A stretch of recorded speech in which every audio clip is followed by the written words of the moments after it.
Entonces tiene que haber un estado superior de convivencia, entendiendo que esos espacios de docencia dotados con un microscopio, con unos reactivos, como un manual, tienen que servirnos para establecer actividades didácticas.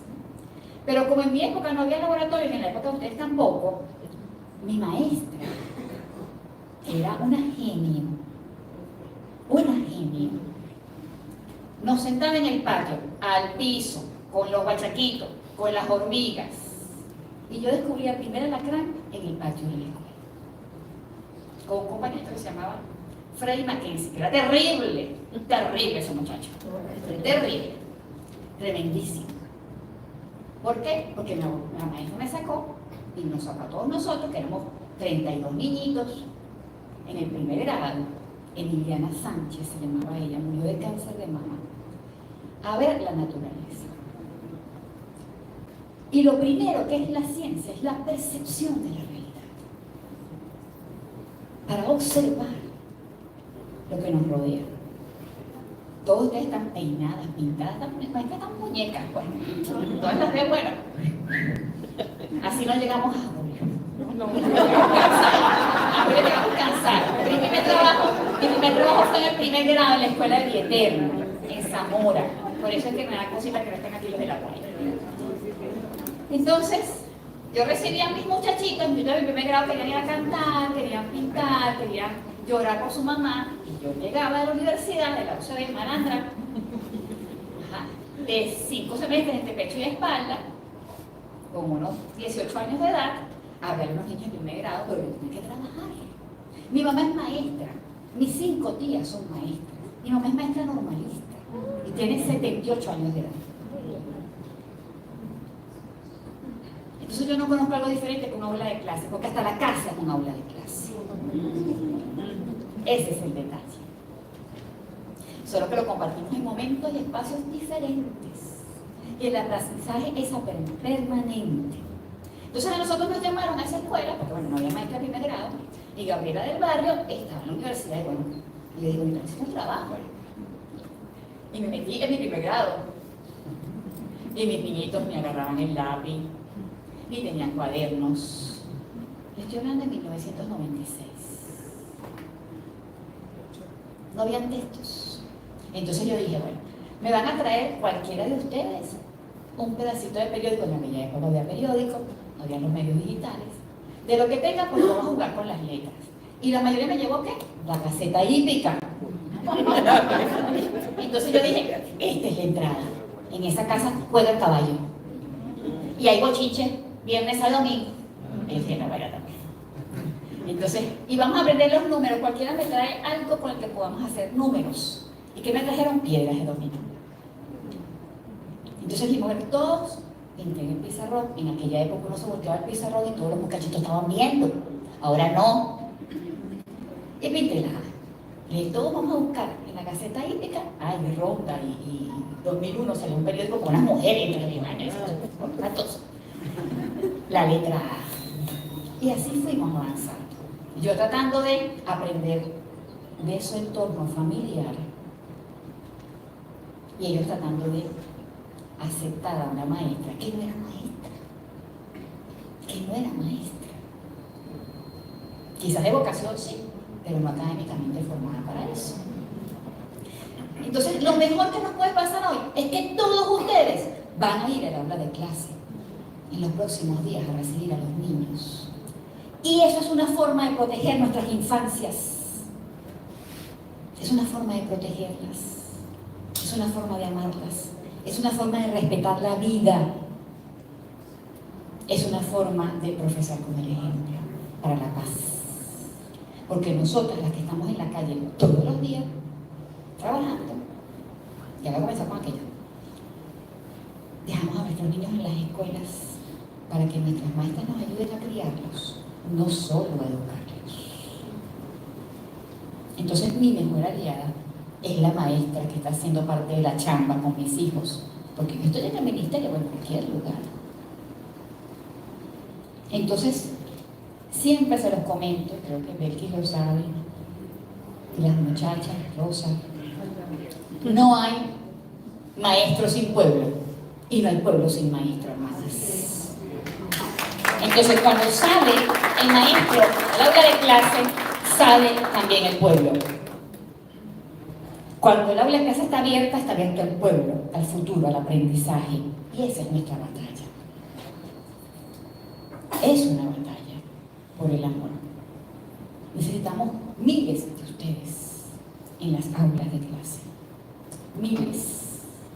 Y tenemos que ir muchos de nosotros que estamos en otras actividades a las aulas de clase, a aprender como ustedes, a llevar unas estrategias pedagógicas para hablar a los niños que ya no se quedan sentados tan bellos como ustedes, sentaditos tomando nota, sino que el mundo que les toca vivir responde a una dinámica diferente.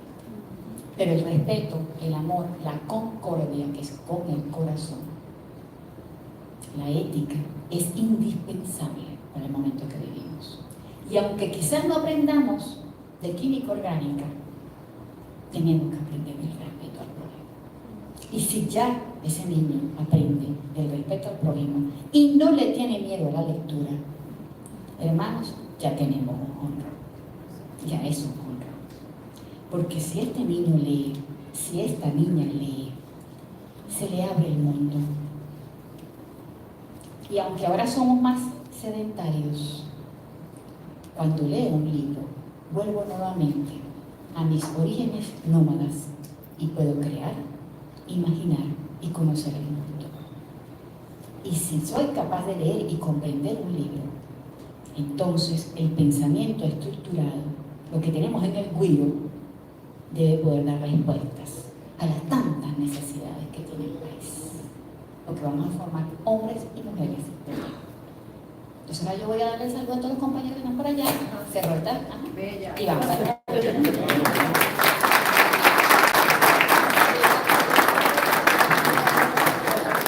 Ahora me someto. Pedagogía rígida. No va a ser tan rígida. Me indican.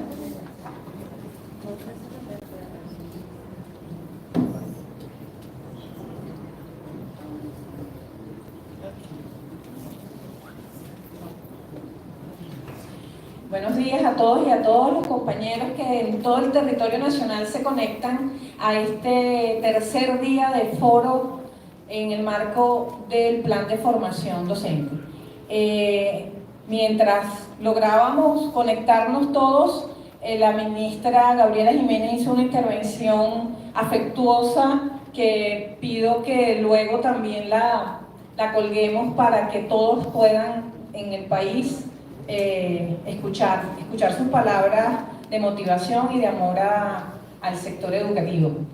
Bueno, hoy nos corresponde trabajar el tema de las ciencias naturales como una de las áreas que pueden generar mayores niveles de integración del currículum, de los elementos que hemos considerado como aprendizaje indispensable y que venimos trabajando desde hace algún tiempo. Pero como ayer tuvimos un hermoso encuentro donde hablamos de identidad y de memoria, yo quiero comenzar este foro de hoy leyendo dos consideraciones que en el 2008 hicieron un grupo de maestros, maestras, científicos y matemáticos del país en una cosa que llamamos la Declaración de Cumaná. Eso fue en el 2008, nos reunimos por allá a soñar una ciencia nueva y a soñar una educación en ciencias nuevas. Voy a comenzar leyendo muy cortico. Decíamos en ese momento, en el 2008, que los maestros, maestras, educadores, especialistas e investigadores, conscientes del imperativo que representa para las sociedades como la nuestra, en este momento de definiciones y cambios profundos, el asumir las ciencias y la matemática como instrumentos para el desarrollo soberano, orientados a la solución inaplazable de las necesidades de transformación social del país, conscientes de la necesidad de desarrollar al máximo las potencialidades nacionales en el campo de la ciencia, la tecnología y la innovación, y cuyo primer eslabón está constituido por la formación de nuestros niños, niñas y jóvenes.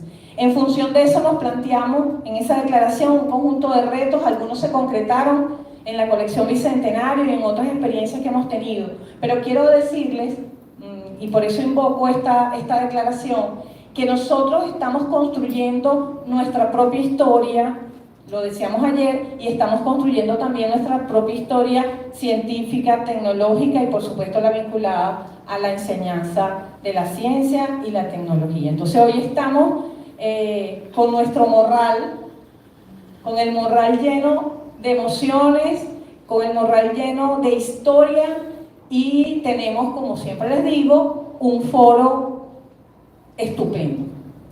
Hoy nos acompaña nada menos y nada más que la vicepresidenta sectorial del área de ciencia y tecnología, pero yo no quiero presentar a la compañera Gabriela Jiménez así, sino quiero presentarla como una científica venezolana que, y aprovecho porque estamos todo el país, estamos todos los maestros aquí para agradecérselo, ministra, que conjuntamente con el compañero Carlos Alvarado coordinaron desde el Consejo Científico Nacional la batalla contra el COVID-19. Ministra, reciba de todos nosotros los educadores ese reconocimiento. Quiero decir que, bueno, que es una de las científicas venezolanas que ha logrado de manera más clara colocar el modelo de intercambio de saberes, de diálogo de saberes, como una propuesta para la estructuración y el desarrollo de la ciencia en Venezuela a través de lo que se ha denominado la Alianza Científico-Tecnológica y Popular. Es decir, tenemos aquí a una mujer que hace ciencia, que ha alcanzado los mayores reconocimientos burocráticos, diríamos, en el buen sentido, para conducir la ciencia, pero que ha aportado a la historia y a la identidad de nuestro pueblo en las distintas manifestaciones. Así que, maestros, agradezcamos, sentámonos felices que la vicepresidenta y ministra Gabriela Jiménez hoy se dirige a nosotros en este plan de formación en torno a las ciencias naturales. Gracias, ministra, por acompañarnos. Gracias, Belkis, un abrazo. Gracias al profesor Lenín también por compartir este segmento con nosotros. Buenos días para todas las hermanas y hermanos maestros y docentes de Venezuela. Creo que hablar de la ciencia es hablar de la cultura, es hablar de la cultura, y uno es consecuencia de un modelo educativo, de un modelo socioeconómico, de un modelo político. Y las mujeres que hacemos ciencia en Venezuela ya tenemos más de 45 años de edad, por lo tanto somos consecuencia del comandante Hugo Chávez. Somos consecuencia de una política educativa, de una política universitaria y de una política que estructuró un plan nacional de misión ciencia para la formación con perspectiva de género de mujeres en diferentes áreas del conocimiento científico y tecnológico. Lo que sucede en Venezuela no sucede en el resto del mundo. Venezuela está entre los 5 países con mayor participación de la mujer en la ciencia, por lo tanto fue una doctrina, una pedagogía para apropiarnos socialmente de la ciencia. Y nosotras, las científicas venezolanas, somos consecuencia de ustedes, de las maestras y los maestros que nos acompañaron en estas aulas de clase en los últimos 25 años de la revolución. Yo puedo recordar a mi maestra Nancy Roquet, que me daba ciencias naturales, que me daba también geografía en sus últimos años del pedagógico, y me trajo por accidente al CENAMET a conocer a este señor.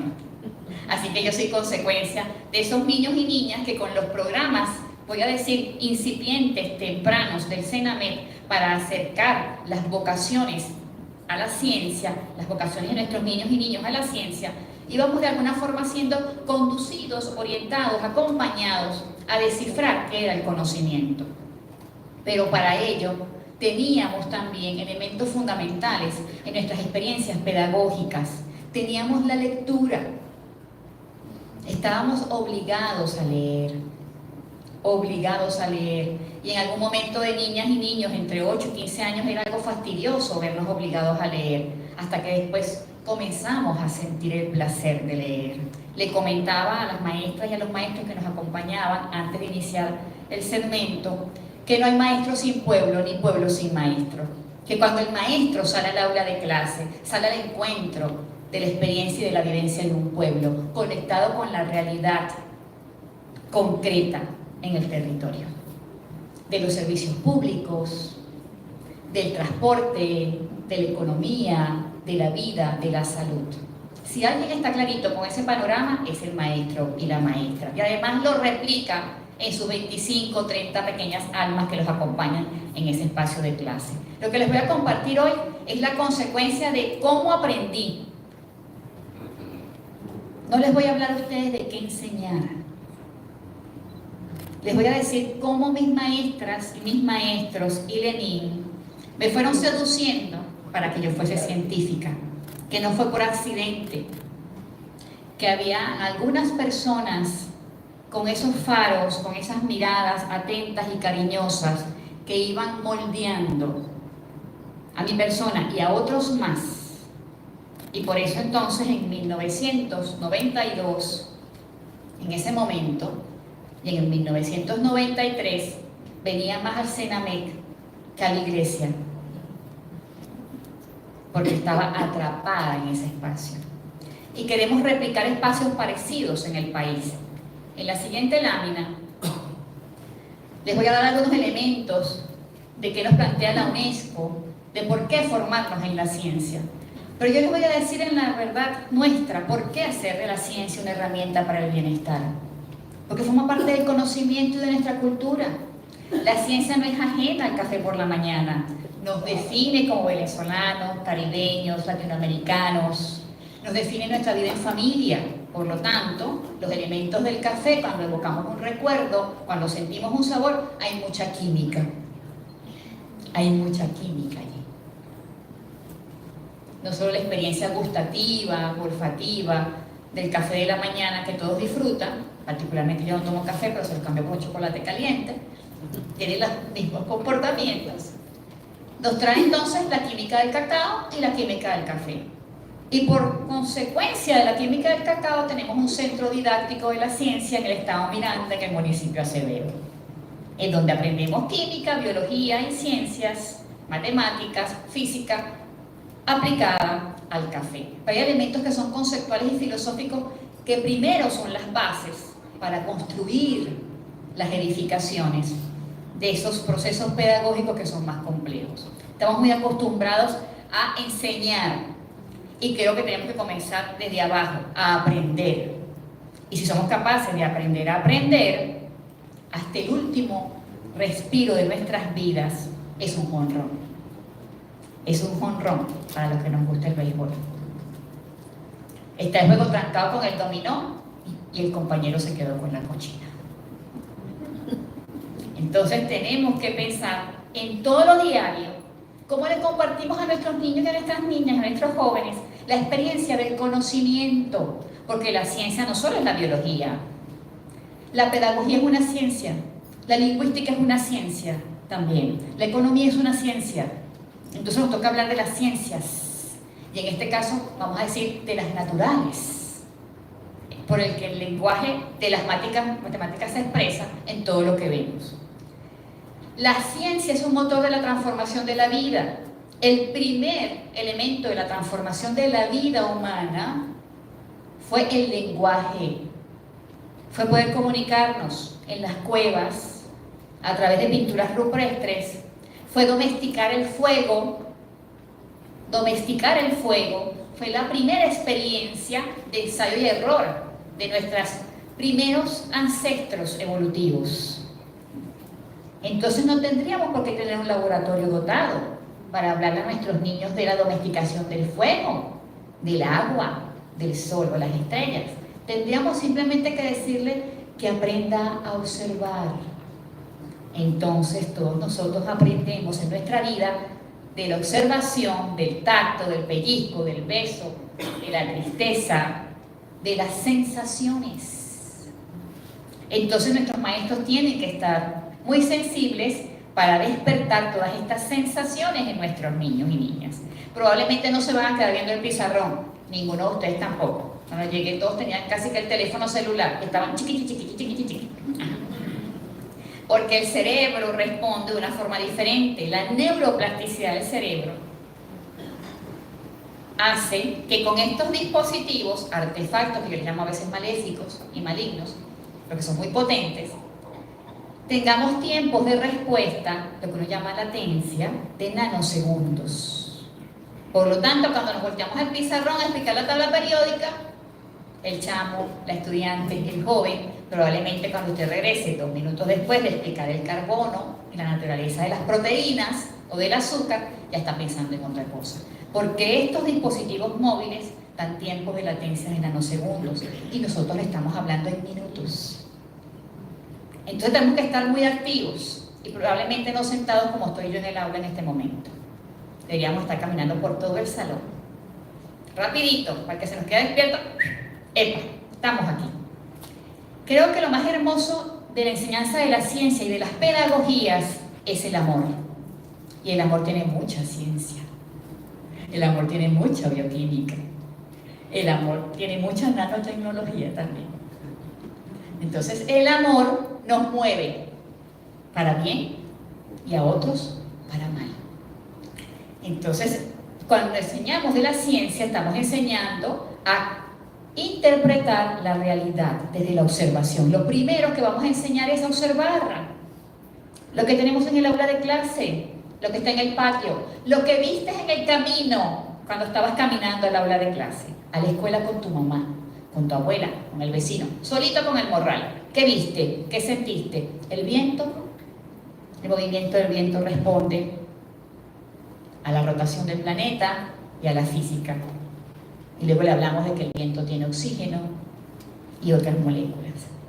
Entonces no tendríamos ningún laboratorio específicamente diseñado para esto, sino nosotros creándonos experiencias de las mismas que viven los niños junto a nosotros en lo cotidiano.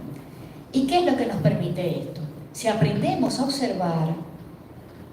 observar con detenimiento, el cerebro está recibiendo mensajes. Y cuando estamos observando el texto, haciendo la lectura, y lo hacemos en voz alta, a mí me hacía la lectura es en silencio. ¿Ustedes también hacen lo mismo? Por si acaso.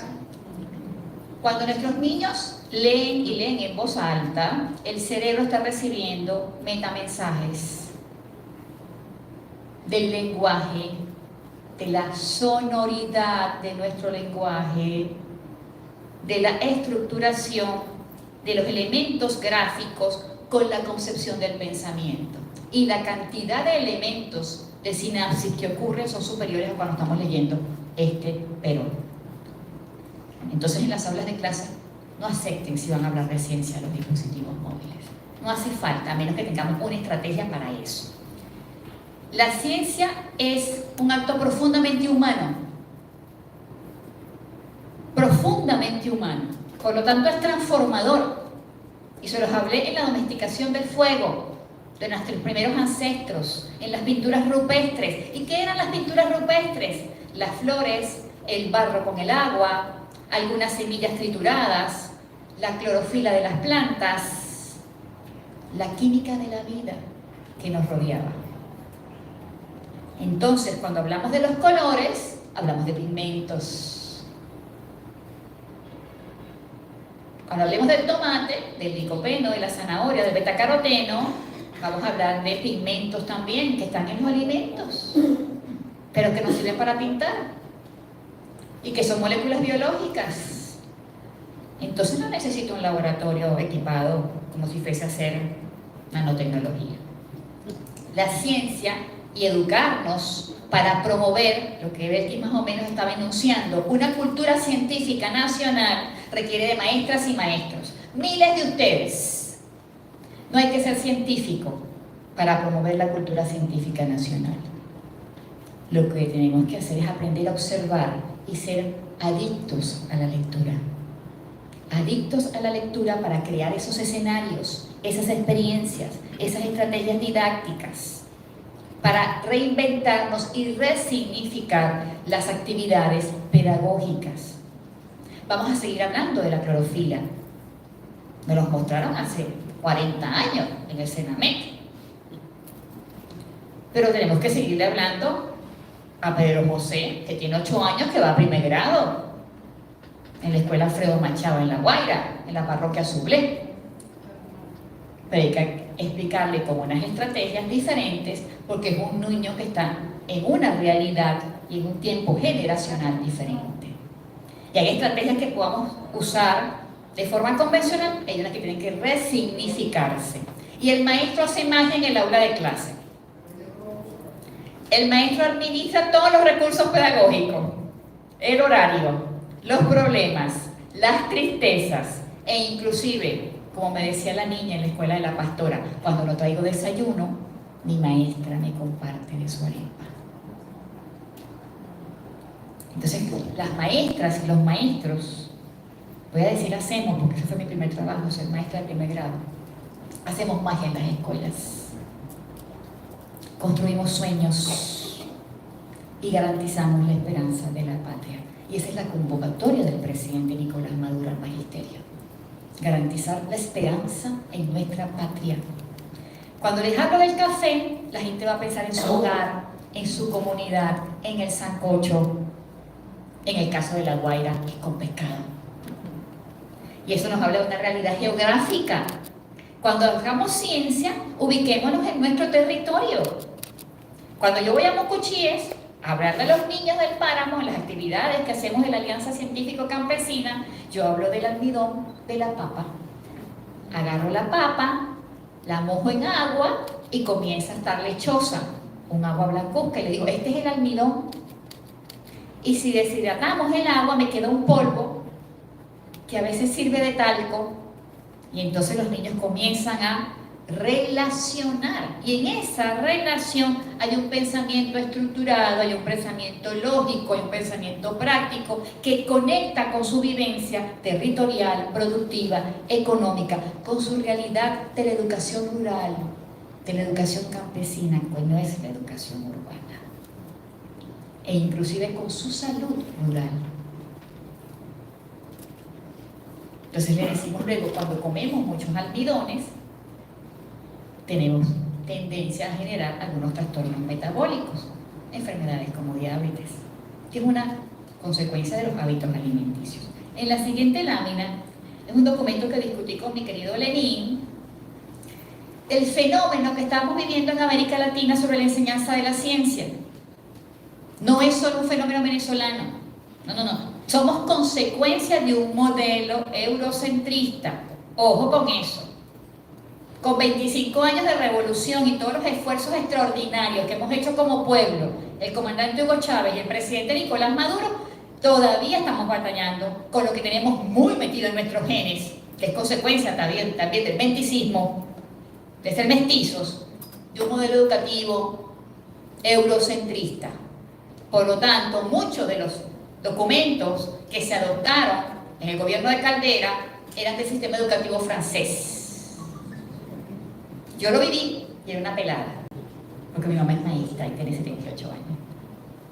Entonces, en esta agenda, América Latina, y Lenín estuvo en estos debates con los centros de calidad educativa, con los observatorios de calidad educativa de los países de la región, encontraron que más del 50% de los niños disfrutan de las actividades científicas y de las matemáticas. Eso a mí me excita una barbaridad, que quieran las matemáticas. Pero luego, ese mismo porcentaje no logra realizar las actividades, porque alguien dice que les enseñó, pero él no aprendió. Y nosotros decimos, se dieron 11.000 talleres en la Alianza Científico-Campesina a 4.500 familias que hoy producen la semilla de papa nacional, sustituyen importaciones por más de 2.000 millones de dólares. Pero cuando los muchachos de la Alianza me dicen, a mí ya tengo 15 años con ese proyecto entre pecho y espalda, ya tenemos 11.000 talleres dictados, le dije, ¿quiénes aprendieron? Si voy a la parcela productiva, no están usando veneno. Bueno, están en ese proceso. Entonces no aprendieron. Porque cuando aprendemos, ese conocimiento se internaliza en el pensamiento, en el cerebro, en el cuiro y lo ponemos en práctica. Conocimiento que no está en práctica no fue aprendido. Que no se ha internalizado no se ha aprendido. Y por eso es que la educación es transformadora permanentemente, porque ese conocimiento se pone en práctica y uno cambia la velocidad, o acelera o reduce según el caso. Cambia el ángulo, cambia la dirección. Entonces, cuando estamos caminando en el aula de clase, estamos diciendo a los niños, mi vector son 3 pasos, 2 metros, y les estoy hablando de las medidas. Y teníamos en las pruebas de evaluación de calidad educativa problemas porque nuestras niñas y niños no entendían las medidas de distancia, de temperatura, de velocidad. Y la velocidad de tu pensamiento y la velocidad de tu desplazamiento, la longitud de tu brazo, ¿no te sirve para medir? Entonces no requerimos textos para esto, requerimos mentes abiertas y corazones dispuestos. El fenómeno de América Latina y el Caribe es preocupante en la ciencia. Necesitamos 2 millones de ingenieros en sistemas, en informática, en seguridad informática, en ciberseguridad, para enfrentar los desafíos al 2030 de la inteligencia artificial. Y ustedes vieron los ciberataques que los perros estos, mejorando a los perros, nos hicieron el 28 de julio, el 29, el 30. Ese es el ejercicio malicioso de la ciencia y de la tecnología, porque nuestro modelo científico, nuestro modelo promovido por el comandante Hugo Chávez y que defiende el presidente Nicolás Maduro, es la ciencia para la vida. Y si es la ciencia para la vida, responde a una racionalidad diferente, que no es la privatización del conocimiento en software, en patentes, en medicamentos y vacunas, sino que es la ciencia abierta, el conocimiento abierto para un pueblo libre, para un pueblo soberano, y para promover esas soberanías en plural, requerimos ciencia. Pero lo primero que requerimos es lectura. No vamos a aprender solo ciencia si no sabemos leer y comprender lo que leemos. Así que el primer jonrón de los maestros especialistas, de los profesores especialistas, que vamos a trabajar con ciencias y con matemáticas, es que nuestros niños aprendan a leer y comprendan lo que leen. Y ese es el primer jonrón del ciclo, del proceso escolar, del año escolar 2024-2025. Mejorar nuestros niveles de comprensión lectora en nuestros niños. Esa es una tarea. Y hay dificultades en América Latina y el Caribe, y compartimos este año de gestión con la República de Nicaragua y la República de Honduras nuestros modelos acertados para mejorar los indicadores de calidad educativa y nuestros desaciertos para que otros aprendan también de los errores. Eso estuvimos haciéndolo todos los jueves. Los muchachos se deben recordar de eso. Entonces, Venezuela tiene un contexto latinoamericano y caribeño, una realidad y una herencia histórica, geopolítica. Hoy somos el centro, y seremos por muchos años el centro de la geopolítica energética del mundo, de la geopolítica histórica, por ser el país cuna del libertador Simón Bolívar. Entonces eso no nos lo va a cambiar nadie. Entonces hay que decirle a nuestros niños que Bolívar iba con 200 caballos y cada caballo recorría 1 metro por minuto y que tenía que hacer el paso de los Andes, y dibujamos unas montañas y lanzamos un vector y le decimos en cuántos días llegó Bolívar a recorrer el paso de los Andes. Y yo les voy a decir que llevaba papitas en los bolsillos, porque era lo que se comía en aquella época con las temperaturas, y eso fue lo que permitió que pudieran nutrirse para el combate. Entonces les hablo de la identidad alimentaria, geográfica, histórica, y les meto duro unas matemáticas. Duro unas matemáticas. Entonces a él no se le va a olvidar, a mí no se me olvidan los 40 caballos de Maíz Santa.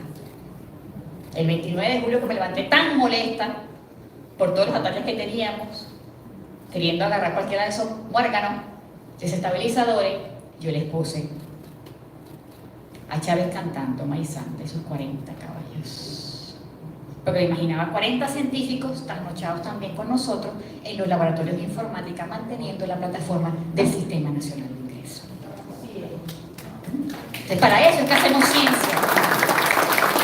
Hacemos ciencia para comprender la realidad. Hacemos ciencia para entender a qué nos enfrentamos, cuáles son los desafíos. Hacemos ciencia por amor también. Porque yo pensaba en las 360.000 familias, hijos de ustedes, sobrinos, vecinos que están esperando la asignación de su cupo. Y luego tenerlos en una sensación triste, de frustración, de depresión, de ansiedad, porque no sabían dónde habían sido asignados. jugando con nuestras mentes. Pero como hay tanta ciencia en esto, el trabajo nuestro es formarnos para ello, para esos desafíos. En la siguiente lámina, ajá, nosotros hacemos ciencia para la vida. Decir, bueno, Gabriela, eso suena bien, eso es normal, esto no es ningún invento. Este muchacho me habla a mí de ciencia para la vida. No es que hay gente que hace ciencia para otra cosa. Si no, vean el escudo de hierro de Israel. Bombardea y se protege con un escudo electromagnético. Y entonces él bombardea, pero su pueblo lo mantiene sano y hace el genocidio contra Gaza y el pueblo palestino. Entonces, hacemos ciencia para la vida porque tiene una base filosófica, epistémica, es un razonamiento y es un proyecto civilizatorio. Por eso es que hacemos ciencia para la vida y lo afirmamos, porque cada experiencia tiene que estar integrada a la vida. En el aula de clase, viendo el mango, la cosecha de mango, que estuvo muy buena este año, y la de aguacate también. ¿Okay? Pila con eso, entonces le decimos a los niños fotosíntesis. Y comenzamos por allí. No hay que tener el laboratorio o el tubo de ensayo, aunque tenemos 288 laboratorios nacionales dotados en las escuelas, que como les comenté, ya les voy a compartir igual la lista a Betty y a Denis para que se la haga llegar a ustedes y a Nancy. Ese laboratorio no es de la escuela Alfredo Machado, es de la parroquia, es del municipio. Y tenemos que aprender a rotarnos entre nuestras escuelas. Y tenemos que aprender a rotarnos como docentes entre las escuelas, entre los espacios, para que le llevemos algo que fue exitoso en nuestro plantel a otra escuela en donde todavía no ha caído la locha, pues. Porque todos tenemos nuestros tiempos de pensamiento. Tenemos que superar las visiones elitescas de la ciencia. Elitescas de la ciencia. Por eso hoy 30 países del mundo hacen computación cuántica. Solo 30 países del mundo. Y hay una brecha norte-sur. Y esa brecha norte-sur responde a los poderes hegemónicos de dominación de la tecnología. Y la ciencia y la tecnología te esclaviza o te libera. Todo depende de quién la domine. Cuando hacemos a ciencia abierta, la comunidad que está detrás del código en el software libre son millones de almas y pensamientos. Y se enriquece el algoritmo con la contribución de todos nosotros. Y es entonces imposible que con 100 maestros que tenemos aquí, y 3 para acá, 103 más o menos, nosotros podamos reproducir los 103 que estamos aquí, un algoritmo para la xenofobia, cuando el 50% de nuestra población es afrodescendiente. ¿Me di a entender? Entonces, la computación cuántica, dominada por 30 países del mundo hoy, es una agenda de cuestionamiento ético en la UNESCO y para la humanidad, porque invierten 50 billones de dólares solo 30 países del mundo en espacios privados tecnológicos. Y esos espacios privados van a describir todas las proteínas de nuestro cuerpo y además van a diseñar medicamentos y van a seguir privatizando la vida. Nuestra Constitución establece los derechos fundamentales, pero además reconoce que desde el punto de vista biológico el ADN es inquebrantable, inmodificable. Por eso nuestro país no acepta semillas transgénicas, porque somos centro y origen de la biodiversidad del planeta. Cuando hablemos de ciencia para la vida y tenemos que hablar de biología, por ejemplo, y vamos a hablar de biodiversidad, digamos a los niños que van por la ventana. Todo ese botón de monte, mata, todo lo que puedan ver. Ajá, casi ninguna se parece. Desde Cují hasta el bosque selvático, amazónico, que sacamos un libro parecido al de la microscopía para darles a ustedes sobre la Amazonía. Y que Venezuela, junto con la cuenca del Congo y la cuenca de Asia, entonces estoy hablando de geografía mundial, concentra el 80% de la biodiversidad del planeta. Diversidad de vida. Entonces ahí luego le meto a la sabana, los tepuy, la costa, lo que nos encontremos en el territorio, los compañeros de Apure, el Orza, los compañeros de Amazonas, los de Mérida, la variedad geográfica y biológica entre el sur del lago el anís, bailadores y el páramo. Y les estoy hablando de ciencia y geografía y les estoy hablando de biología, pero les estoy hablando de soberanía en el territorio. Les estoy hablando de recursos estratégicos para la República y para el mundo. No necesito un laboratorio de ciencia sofisticado para eso. La misma escuela, el mismo pensamiento debe permitirnos resignificar las ideas y los ejemplos. Y le decimos, vamos aquí al pasillo, todo el mundo busca una hormiga, todo el mundo se quita un cabello. ¿Quién tiene piojo? Vamos a verlo. Ajá, listo. Diversidad. Son insectos, artrópodos, piojo, hormiga, mosca, listo. ¿Qué más hay? Y ellos van a decir, como dije yo en mi primer grado, ¿qué es esto que pica duro, maestra? Un alacrán. Y Emiliana salió corriendo y me llevó al médico, al ambulatorio más cercano. Entonces, estaba Emiliana, que era mi maestra. Mi mamá estaba trabajando en otra aula de clase. Por eso es que ustedes son indispensables. Ustedes son indispensables, maestras. No hay motor de transformación del país si no hay educación. Es la educación el motor económico también. Porque ustedes están preparando los talentos, los cerebros que van a sostener este país los próximos 30 y 50 años. Esos niños del semillero científico, que son 181.000 niños. ¿Cuántos de ustedes han tenido niños en la ruta científica? Levántame la mano los de aquí. Los de aquí, Caracas, Miranda, están dateados. ¿Cuántos de ustedes han tenido que han ido al semillero? Levanten la mano, no sean penosos, pues. Ajá. Listo, ajá. Tenían 8, 12 años, ¿cierto? Más o menos. Ajá. Los próximos 20 años, ¿dónde van a estar? Deberían estar sentados aquí. Cristo Redentor, ayúdanos. Deberían estar sentados aquí. Deberían ser los ministros de ciencia, de salud, de educación y de otras cosas que existirán para esa época. Entonces, el motor de transformación del país es la educación para el respeto, para la paz, para el amor, para la no violencia, para la honestidad. Y las matemáticas nos sirven para explicar eso. Cuando compartimos un dulce, hacemos una división. Y ustedes son estratégicos y magos en el aula de clase para esto. La siguiente lámina. ¿Por qué vamos a enseñar ciencia? Vamos a enseñar ciencia porque nosotros no queremos seguir siendo dominados. Esa es la vaina. Esa es la realidad. No queremos seguir siendo dominados. Entonces tenemos una constitución que establece en el artículo 110 la ciencia para el desarrollo integral del país. Tenemos la Ley Orgánica de Ciencia y Tecnología modificada en el año 2022 que reconoce los saberes ancestrales, el diálogo de saberes, la ecología de saberes. Usted se puede sentar con su maestro pueblo, campesino, indígena, cultor y hablar de ciencia. Claro que sí. Porque nuestro país es el único país del mundo que reconoce a las instancias del poder popular como actores fundamentales de la ciencia, a las universidades, a los centros de investigación y la industria, pero al poder popular también. El pueblo tiene saber.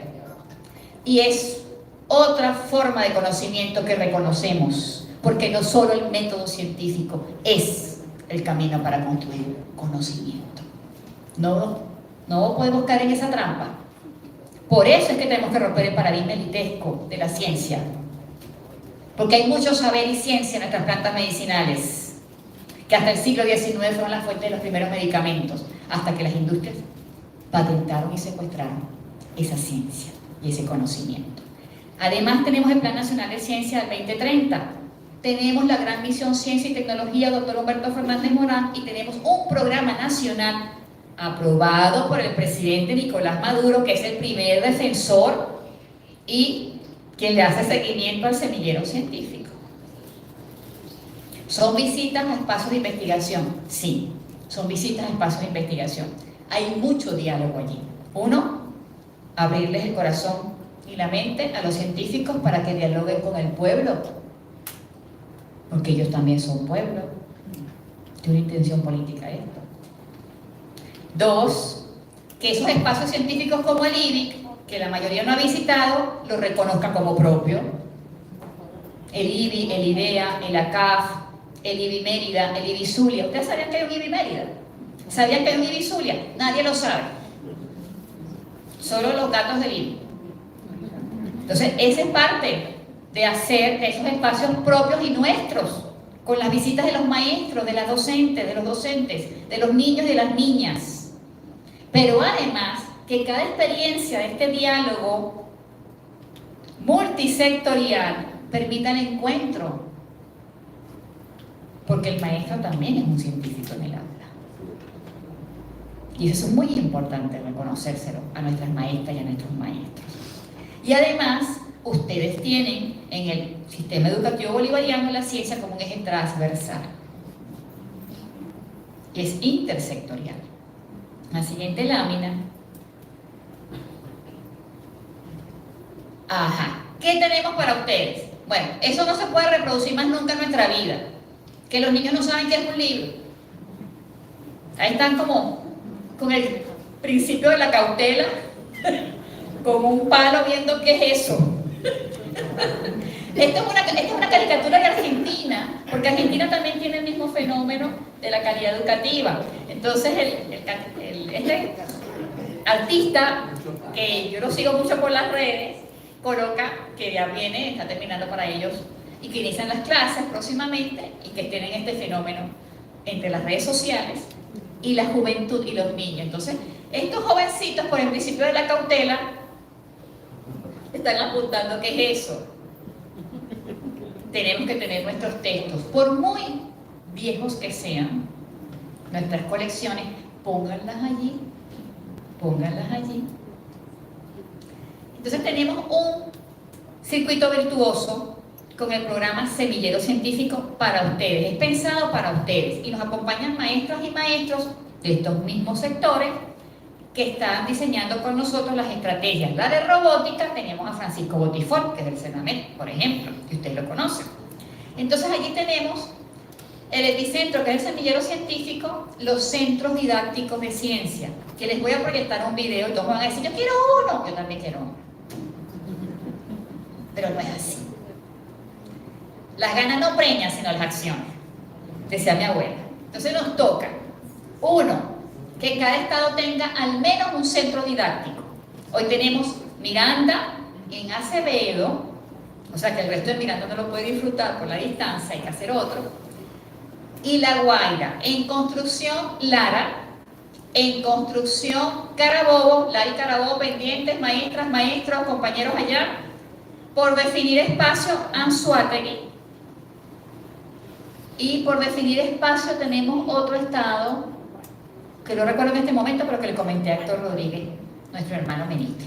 Entonces, los centros didácticos de la ciencia son espacios de unos 400 a 600 metros cuadrados, que tienen múltiples áreas del conocimiento, desde astronomía hasta informática, química, física, matemática, sala de lectura, laboratorio de química, de física, laboratorio de biología, y están territorializados y tienen elementos temáticos del territorio. El de La Guaira, que es uno de los modelos, usted puede ver toda la estructura geográfica de la costa y luego hacer algún experimento químico con el agua del mar. Entonces, los jóvenes que nos hacen el circuito en La Guaira, con Fundacite La Guaira, que es la Fundación para la Ciencia y la Tecnología en La Guaira, que cada estado tiene una, programa con su escuela el recorrido, y ese día se hacen inclusive hasta 69 experimentos. Tenemos escuelas en donde los niños han hecho 69 experimentos en una visita. Increíble. Tenemos microscopios, lupas, experiencias con la fibra óptica, experiencias con la física, experiencias con la electricidad, de modo que los jóvenes de este espacio didáctico puedan hacer prácticas con sus docentes.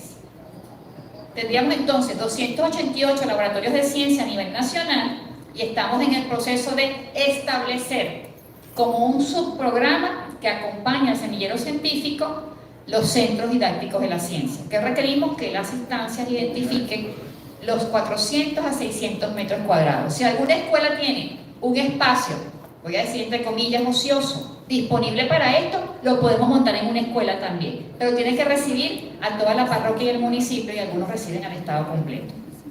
Tenemos la ruta científica, la caravana de la química, que hemos mandado los kits para los laboratorios de química, como un manual que tiene al menos 50 experimentos. Esas aulas de ciencia que hemos dotado tienen una pantalla, y en esa pantalla podemos cargar los videos didácticos donde estamos haciendo las demostraciones. ¿Qué me pasó en Caricuao y qué me pasó en Guarenas, en Las Clavellinas? Que uno fue al laboratorio de ciencia y tenían todos los aparatos colocados y nadie los prendía. Y yo, ¿por qué no están enchufados? Si hay energía eléctrica. ¿Por qué no los estamos encendiendo si tenemos las muestras para ver en el microscopio? Maestra, ¿usted sabe usar este aparato? Véngase conmigo. Entonces, el criterio del miedo, como los niños con el libro, no va. No tengamos miedo a aprender los microscopios. Maestras y maestros, vamos a atrevernos, porque los hemos adquirido por instrucción del presidente Nicolás para ustedes, para que ustedes puedan luego hacer estas prácticas maravillosas, que es un texto diseñado para ustedes del mundo de lo invisible. ¿Y por qué del mundo de lo invisible? Gabriela habla de las estrellas, también les voy a hablar de las estrellas, pero ¿por qué de esto? Porque uno de los padres de la microscopía electrónica del mundo es el doctor Humberto Fernández Morán. Atención, Zulia. Felicidades, hermanos de Zulia. Humberto Fernández Morán es el padre de la criomicroscopía electrónica y de la cuchilla de diamante que nos permitió cortar los tejidos biológicos para ver las neuronas y los axones y las subestructuras de la mitocondria.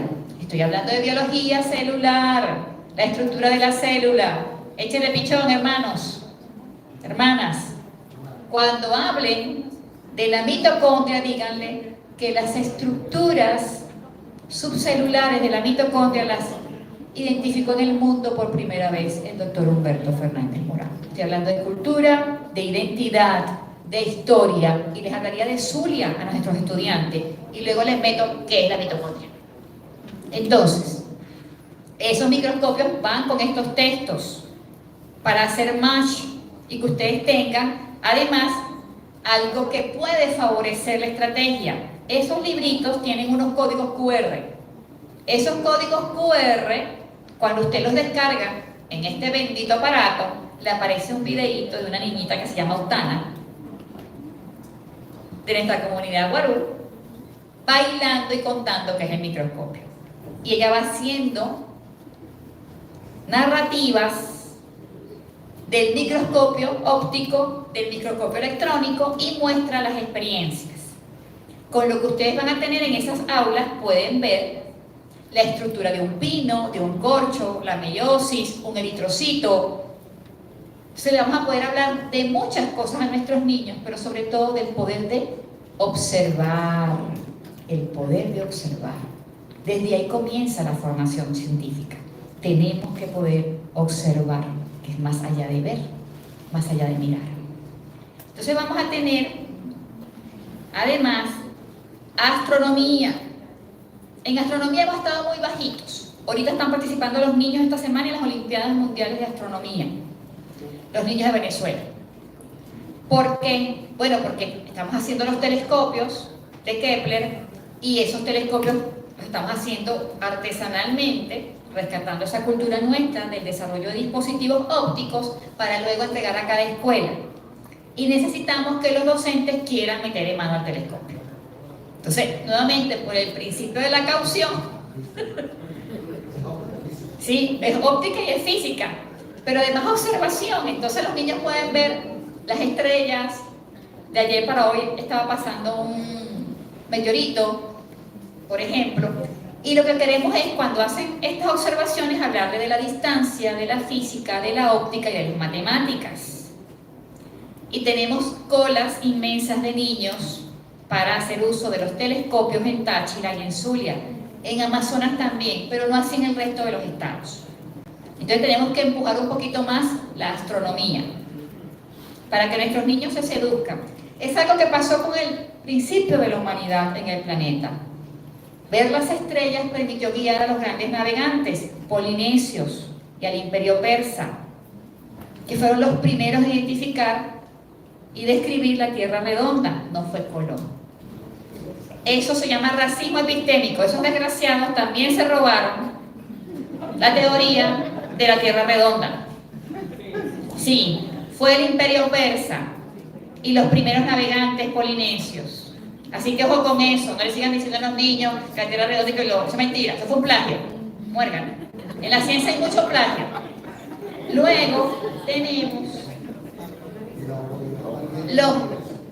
en la teoría oval del universo fue una mujer. Sí, fue una mujer, la así que es. justamente, y además no circular, sino forma de espiral. Exactamente. Teoría Y fue mujer, para que vean. Fíjense, tenemos los retos estudiantiles, que ustedes son campeones en eso. Y en los retos estudiantiles hay mucha creatividad de nuestros niños. Cada vez que promovemos la observación, el niño va imaginando. La observación y la construcción de pensamiento favorece la estructura crítica del poder pensar. Y con los retos científicos, los niños también están haciendo actividades manuales. Nos interesa, para hacer neurocirugía, requerimos que nuestros médicos hagan estas pinzas.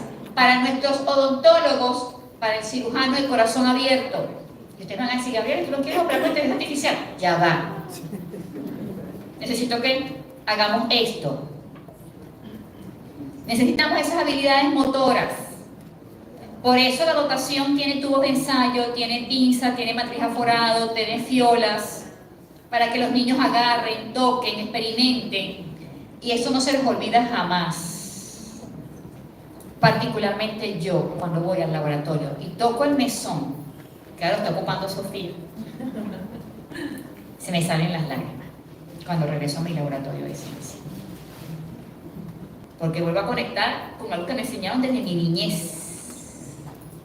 Y cuando me pongo en el microscopio, a veces me tengo que secar las lágrimas de la emoción que llevo, porque no sé qué me voy a encontrar. Y en eso en qué me voy a encontrar, y en esa incertidumbre, y luego en la observación, y luego me equivoqué, no me equivoqué, lo acerté. Estoy imaginando, estoy inventando. Y tenemos que enseñar desde el entusiasmo, maestras, amores míos, tenemos que enseñar desde el entusiasmo, con pasión a nuestros niños y niñas. Por favor, con pasión. Que ese niño desee llegar a la escuela porque la maestra se le va a ocurrir cualquier cosa interesante. Porque se va a animar, porque va a descubrir.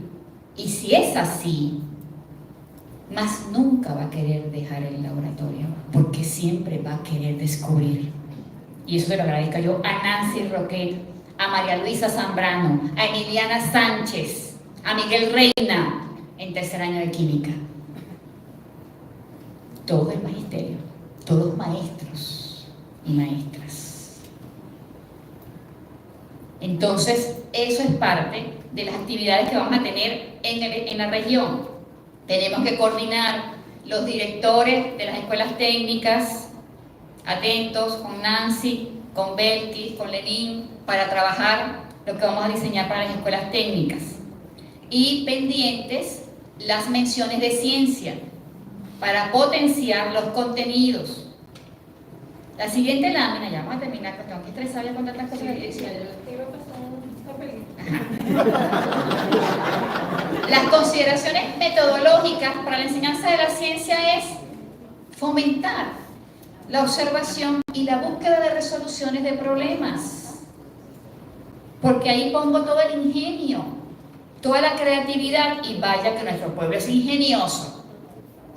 Lo vivimos durante el desabastecimiento, todas las creaciones de nuestro pueblo. ¿Recuerdan? Sin toalla sanitaria, sin pañal. Y todo lo que nos inventamos y más. Es una acción comunitaria. Nosotros tenemos que romper con una práctica nefasta de que la ciencia es individual para convertirla en comunitaria y colectiva. Y en ese ejercicio colectivo, lo que les dije, la comunidad genera tolerancia y diversidad de pensamiento. Y eso nos enriquece en la creación científica. Por eso los grupos de robótica son en equipo. Y no solo es un núcleo de robótica para un niño, un dispositivo, sino en equipo. Porque meterse con la tarjeta electrónica del Arduino, programar, requiere pensamiento lógico, estructurado, es una base de pensamiento matemático. Y luego ustedes dicen, pero Gabriela, están haciendo puro chécheres, puro rojo, puras cosas, ya va. Es que eso puede ser una estación meteorológica. Es que ya va. Eso puede ser una silla de ruedas automática. Es que ya va. Este puede ser un sistema de riego para los cultivos. Solo que el dispositivo es lúdico al final, porque estamos en etapas infantiles. Pero los niños que estuvieron en las Olimpiadas de Robótica este año y que van a Turquía tienen proyectos universitarios. Y tienen 12, 13 y 14 años. Y felicito a los maestros de la Escuela Técnica Jesús Obrero. Maravilloso. La experiencia de robótica que se va para Turquía. Yo les voy a dejar esas láminas allí que dicen cosas que ustedes saben mejor que yo. Que si las actividades, que si la flexibilidad, que si la planificación. Pero me quiero ir a las últimas, donde dice clasificación UNESCO de las áreas de ciencia y tecnología. Ahí. No me vengan a decir, maestras, que las amo, como amo a mi mamá, que solo ciencia es biología. Cristo Redentor, eso es pecado. No, la pedagogía es una ciencia, la sociología es una ciencia, la física es una ciencia, la química que ustedes saben que es una ciencia. Las ciencias de la vida es otra cosa. Las ciencias médicas, las telecomunicaciones, la demografía es una ciencia. Esa distribución geográfica que tenemos por niños, por escuela, por parroquia que responde es una ciencia, y eso le metemos a la pedagogía y le recuperamos las escuelas con las bricomiles. Estamos en una tarea política superior. Estamos estructurando un nuevo modelo educativo. Sí hay elementos novedosos en nuestro sistema educativo, hay que reconocerlo. Hay cosas que estamos corrigiendo y transformando. Pero el principal elemento para que pensemos en la ciencia es la filosofía, que es la madre del pensamiento. Y nuestra filosofía es bolivariana, robinsoniana, chavista, es antiimperialista. Son principios fundamentales de nuestra filosofía científica. El primero que ya convocaba a sus niños como maestro a inventar, a imaginar, era nuestro Robinson, era Simón Rodríguez. Entonces, ¿qué ciencia estamos haciendo nosotros? La que nos ha heredado nuestra filosofía. Bolívar hacía sus expediciones como un naturalista, que era una especie como de botánico, zoólogo, que le iba diciendo en los territorios que reconocía de la naturaleza y hasta nuevas especies. ¿Qué les parece? El arte de la guerra, la estrategia de la guerra en el territorio y luego la reconexión de ese territorio biológico, geográfico, con la vida. Hay que decirle eso a nuestros niños. A mí me enamoró eso de Bolívar. Que Bolívar iba a sus expediciones con personas que sabían de botánica, de fauna, y hacían colecciones, inclusive. Entonces, todo eso es ciencia, hermanos. No se me queden atrapados, y me disculpan, aunque yo adoro las matemáticas y la biología, que es la mía, en que nada más es biología, ciencias naturales. Abra la boca, esto es una carie. No, ya va. Más allá. En la siguiente lámina, estamos terminando. Los principios nuestros, porque enseñar la ciencia, tenemos desafíos como humanidad. Y la única forma de incluir a nuestro pueblo en una sociedad más justa y equitativa es cerrar las brechas de conocimientos. De conocimientos. La tecnología es la aplicación del conocimiento. Cuando nosotros decimos, ¿qué necesitas desde el punto de vista tecnológico? Computadoras y teléfonos. No, ya va. Ya va tiempo. Es un artefacto. Eso es consecuencia de la tecnología. Entonces, nosotros tenemos que cerrar brechas de conocimientos. Y estamos luchando. 946 sanciones tiene nuestro pueblo. Entre personas e instituciones. Y estamos luchando por iniciar nuestro periodo académico 2024-2025 por el derecho a comprender. Por el derecho a comprender la realidad. Por el derecho a enfrentarnos a la realidad. por el derecho a tener más neurocirujanos en Venezuela, más ingenieros geodésicos, más químicos, más pescadores, más soldadores, más carpinteros. Eso es lo que nos estamos jugando nosotros, el derecho a comprender, porque si no seremos esclavos. Y nosotros, como hijos de Bolívar, hace años que superamos la esclavitud. Pero la del pensamiento es una batalla en este momento. La ciencia es un territorio en disputa. Las ciencias en plural. Entonces, el desarrollo de una cultura de innovación requiere pensamiento crítico, pensamiento lógico, pero no que todos sean biólogos o químicos. No, requerimos toda esa lista que les coloqué. Lingüísticos. Requerimos personas que manejen la lingüística, porque el algoritmo de la inteligencia artificial, para poder comandarlo, para poder programarlo, requiere de la lingüística, porque si no, el ChatGPT o cualquiera de esas porquerías que están aquí todas privativas van a responder al como usted redacte el comando o la pregunta. Vamos a requerir psicólogos sociales para enfrentarnos a estos desafíos reales y muchos maestros orientadores, muchos, miles vamos a requerir, porque esta era es mucho más compleja y el presidente Nicolás lo denunció. Estamos en un cambio de era y hay que enfrentarlo así. Por lo tanto, la praxis pedagógica, la praxis económica, la praxis productiva, todo eso debe ir evolucionando al cambio de era. Vamos a tener que tener las posibilidades de interpretar la realidad, y para interpretar la realidad, la observación, la lectura, la comprensión, y todo esto tiene un ejercicio ético, la ética socialista, la ética de la convivencia, de la tolerancia, del amor. Esos son los principios nuestros. Nuestra epistemología es esa, y solo así nosotros vamos a definir nuestro propio modelo de desarrollo sostenible, no el gringo, no el brasilero, no el europeo, nuestro propio modelo de desarrollo, que tiene que tener nuestra cosmovisión, nuestra estética, nuestros colores, nuestra diversidad biológica y también étnica y cultural, y nuestra racionalidad bolivariana. Es fundamental esto. A ver qué me queda aquí para decir. Ay, me queda algo muy bello. Póngame la última, pues.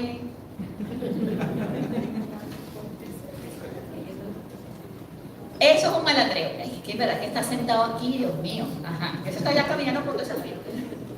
Eso es un malandreo que yo les traigo. Fíjense, esa es la tabla periódica. Pero esa no es la tabla periódica que a nosotros nos enseñaron, verde, rosa. No, eso era de memoria y aprendizaje mnemotécnico, y de oxígeno 16, oxígeno 16, oxígeno 16. Ajá. No, esto no es así, hermano. Ya no se aprende así. ¿Ok? A, U, era. Ríanse un poco porque la pedagogía tiene que tener entusiasmo y risa. Buena vibra. Fíjense que esa tabla periódica lo hizo una mujer. Estamos en el malandreo las mujeres, estamos en el malandreo la ciencia. Ajá. ¿Te das cuenta? Y esa tabla periódica, los elementos químicos los identifican con lo que hay en la naturaleza. Entonces, si yo pienso en cadmio, que es un metal pesado, que la contaminación por cadmio en el cacao es un elemento, ¿ok?, peligroso, tóxico, también veo que las pinturas tienen cadmio. Ahí, esta señora, por supuesto, como no conoce nuestro cacao, ella puso la pintura. Entonces, cuando pone cadmio, ¿dónde identifico el cadmio? En la pintura. Y es un ejemplo, pero esta tabla periódica la podemos hacer cualquiera de nosotros, cualquiera de nosotras en el aula de clase con nuestro chamo, o por parroquia, Nancy, para el reto. Y entonces construimos esta tabla periódica con los elementos de nuestra naturaleza, de nuestra idiosincrasia, de nuestra identidad. Entonces, cuando veamos el cadmio, pensamos en el elemento contaminante en el cacao. Cuando pensamos en el oro, en nuestra selva amazónica, en nuestras reservas de oro, ahí seguro pusieron unos salsillos, ¿no? Pero bueno, en todo caso, ajá, pero si nosotros hacemos nuestra tabla periódica, desde nuestra identidad y cosmovisión, es un jonrón. Es un jonrón. Porque, además que nos queda en la escuela, de una bonita cartelera, nos va a permitir identificar los elementos del átomo con lo cotidiano, la vida diaria, lo cotidiano, lo concreto. Y entonces no es ese malandreo de oxígeno 16, oxígeno 16, uno haciendo los anillos del átomo, los 16 electrones, y además uno creyéndose que estaba el electrón de todos lados, el electrón está yendo. Y entonces cuando llega a la universidad, el choque, que el electrón es la dualidad, la luz, onda, partícula, y yo, ¿y el electrón dónde está? Ajá. Entonces, pero claro, el electrón está en completo movimiento. Entonces cuando luego la universidad lo entendí, con razón, Dios mío, ¿cómo hizo María Luisa para explicarme a mí eso? María Luisa hizo magia en esa escuela. María Luisa, en paz descanse, fíjate en eso. Entonces, ¿qué les estoy diciendo? Que todos ustedes son ciencia. No es Gabriela solo que es científica. Todos ustedes hacen ciencia en esa clase. Solo les estoy pidiendo que se suelten un poco como cuando están bailando. Yo no bailo, pero como cuando están bailando ustedes se sueltan, para se relajan. Y disfruta un pulleo. Disfrútese su aula de clase con sus muchachos, sus muchachas. El aula de clase no es una olla de presión para que ablandemos las carabotas. No, mi amor. El aula de clase es para la creación, para la inventiva, para el amor, para elevarnos también espiritualmente nosotras como mujeres en esa entrega diaria, para sentirnos orgullosos y orgullosas de quienes somos. Si yo les dijera a ustedes, nómbrenme un científico importante para Venezuela, la mayoría me va a decir Jacinto Combina. Y perfecto, yo conocí a Jacinto Combina 8 años y fue lo último que me tocaba para ser científica. Luis Zambrano en nuestros saberes populares, pero yo les voy a decir que nuestro científico más prominente fue el doctor Humberto Fernández Morán. Si ustedes me ayudan a rescatar la memoria histórica del doctor Humberto Fernández Morán, ya también tenemos un honor para nuestro pueblo. Porque el primer discurso en el organismo de energía atómica del mundo, en 1900, hace 68 años atrás, fue el del doctor Humberto Fernández Morán, un venezolano prístino. Y cuando salió exiliado, en sus cartas colocó que un Santander lo había traicionado. Fernández Morán, en su testamento, mandó al IDIC sus cuadernos de laboratorio que están escritos como si los hiciésemos hoy nosotros en método Palmer. Una cosa increíble, sistemático, metódico, práctico. Todos sus libros de Bolívar, subrayados con fichas, porque era bolivariano. Sus poemas de Neruda, discos de serenata guayanesa en español, traducciones de la Carta de Jamaica en alemán, en francés, en inglés. Porque esta tierra pare mujeres buenas y pare hombres buenos. Pero tienen maestros y maestras que los ayuden a caminar esos senderos y abrir los nuevos caminos. Ustedes llevan la antorcha, maestras, de la luz, del bienestar. Ustedes llevan la antorcha de la liberación. Siéntanse orgullosas de su rol. Ojalá nosotros no fuéramos ministros, sino solo maestros. Quizás estuviésemos más reconciliados con la vida. Entonces, gracias por estar en el aula de clase. Gracias por iniciar un periodo 2024-2025 para las transformaciones de la patria. Gracias por acompañar al presidente Nicolás Maduro, el hombre del siglo XXI de la geopolítica después del comandante Hugo Chávez, por un mundo multipolar, por la libertad, por el bienestar de los pueblos. Y quizás estos conflictos sean muy difíciles de entender, pero la grandeza de un pueblo está en su gente, y su gente avanza en la medida en que avanza su educación. Así que ustedes son el motor de transformación de los próximos 50 años del país para sostener el pensamiento, la economía, la producción, la salud y el bienestar de todo el pueblo. Les dejo las aulas, que son los centros didácticos de la ciencia, que ya hay 5 en construcción, para que ustedes vean lo que el presidente Nicolás Maduro les envía de regalo para que tengamos más enseñanza de la ciencia que responda a la vida y al bienestar de las venezolanas y los venezolanos. Esas aulas son para ustedes.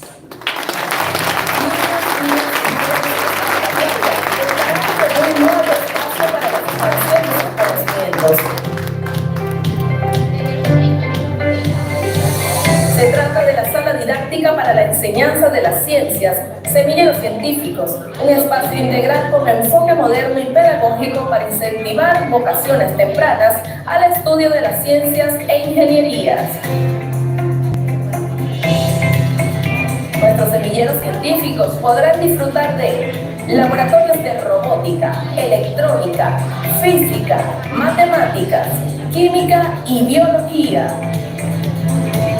Áreas para el aprendizaje sobre inteligencia artificial, actividades espaciales y biodiversidad.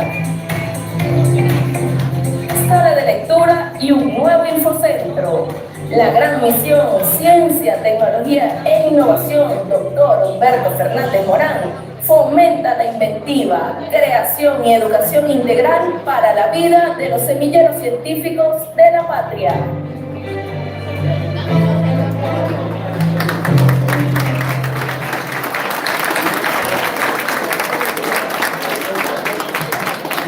Bueno, aquí la emoción volvió esto una cosa loca. Ustedes que están allá en el territorio, estamos aquí despidiendo a nuestra ministra, a nuestra amiga Gabriela Jiménez. Si me tocara hacer un síntesis de los planteamientos, me costaría, porque los planteamientos de la ministra me tocaron el corazón. Entonces tengo así como, diría mi abuela, estoy así como aguarapada para hacerlo. Pero les prometo que cuando termine de mí me recompondré el espíritu emocional y lo haré. Bueno, en este segundo momento del foro en relación a las ciencias, gracias, vamos a tener... También es difícil presentar a Lenín sin emocionarse, porque yo trabajo con Lenín todos los días. Entonces en este foro me están pidiendo que me cambie de espacio, ya voy. El epicentro, hablando de el epicentro.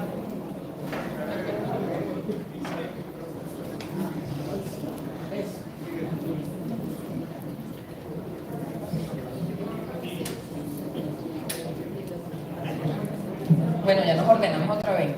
Les decía que presentar a Lenín también es difícil porque uno trabaja todos los días con la gente y cuando entonces uno hace el ejercicio de ponerse serio en estas cosas, bueno, también se emociona, ¿verdad? Bueno, vamos a decir, como dijimos con Gabriela, que Lenín Romero es un científico venezolano. Es un científico venezolano que ha recibido 2 premios nacionales de ciencia, pero es un maestro. Lenín es maestro normalista. Lenín es nuestro amigo, es conocido por el magisterio venezolano desde muchas perspectivas. Lenín nos acompaña, también nos regaña cuando nos perdemos el foco de lo que hacemos, pero es hoy el presidente de CENAMEC, del Centro Nacional para el Mejoramiento de la Ciencia. Por lo tanto, tiene mucho que decir porque los conoce a ustedes, conoce de la ciencia que se está haciendo en la escuela y nos hablará de la visión que alrededor de este elemento de diálogo de hoy tenemos para proyectarnos en el futuro, en este año escolar. Lenín, antes de darte la palabra, miren, porque lo conversamos esta mañana, queremos felicitar a todo el territorio por el esfuerzo en la sistematización de estos foros.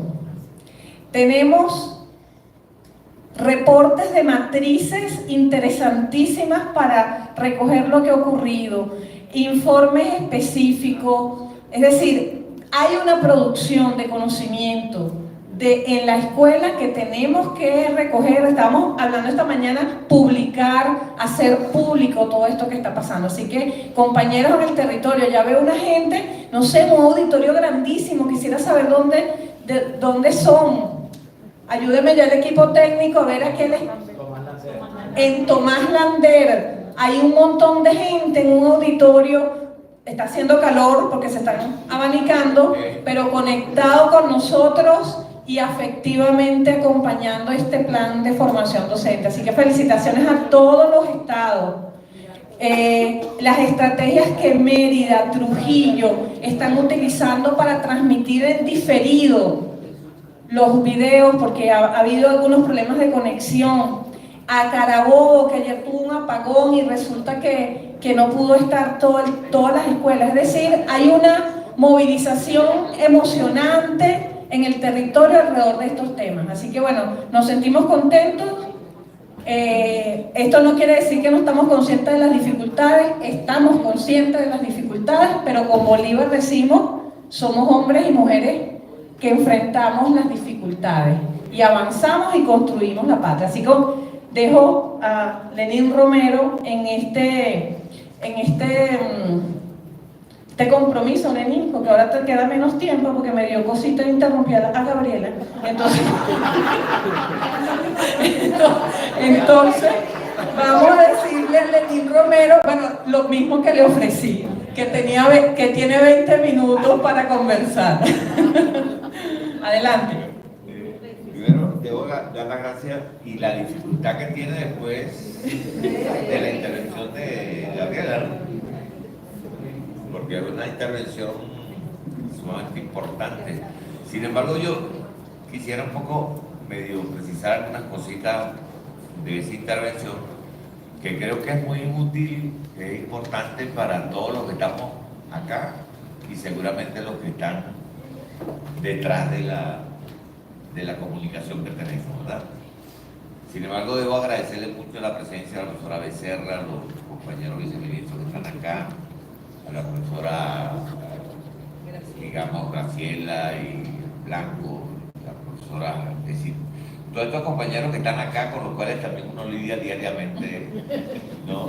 Comparte con ellos, brega sobre el particular, y como diría Gabriela, hace ciencia. Todos los días se hace, incluso Nelson, que está por allá, que viene de lejos, que llaman, ¿no? Ahí te hablaron de la papa y ya sabes el enredo con la papa y la ciencia.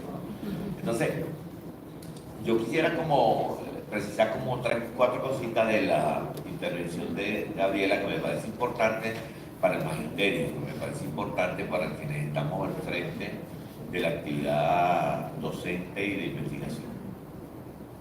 Uno es el papel de tener una perspectiva en la ciencia, es decir, que tener un punto de partida para abordar el conocimiento. Si lo vemos desde la perspectiva del conocimiento, entonces vamos a tener mucha diversidad en los enfoques referidos a la ciencia. Por eso las matemáticas, la química, la física son de alguna manera disciplinas de mucha importancia y por supuesto en el marco en el cual nos movemos actualmente, la integración de ellas y cómo ellas protegen de alguna manera la perspectiva de la ciencia para la vida es quizás una de las aproximaciones más importantes e interesantes en un pensamiento contrahegemónico del capitalismo mundial.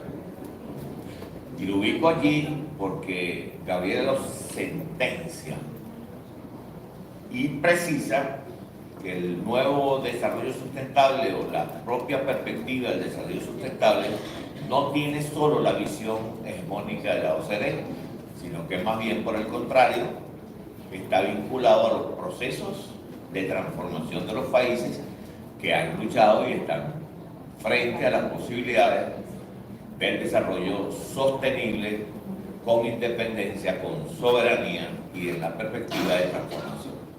Este es un gran desafío. Por eso yo coincido con ella en estas cosas que señala, es decir, una de las herramientas más importantes que tiene la actividad didáctica de la ciencia en la escuela es enseñar a percibir a los niños o es compartir con ellos el proceso de percepción y observación de los niños. Por esa razón, la ciencia nace en educación inicial. En el caso nuestro, sí.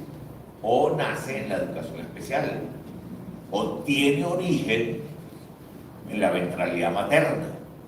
Es decir, porque el niño viene percibiendo, viene sintiendo, viene internalizando, ¿no?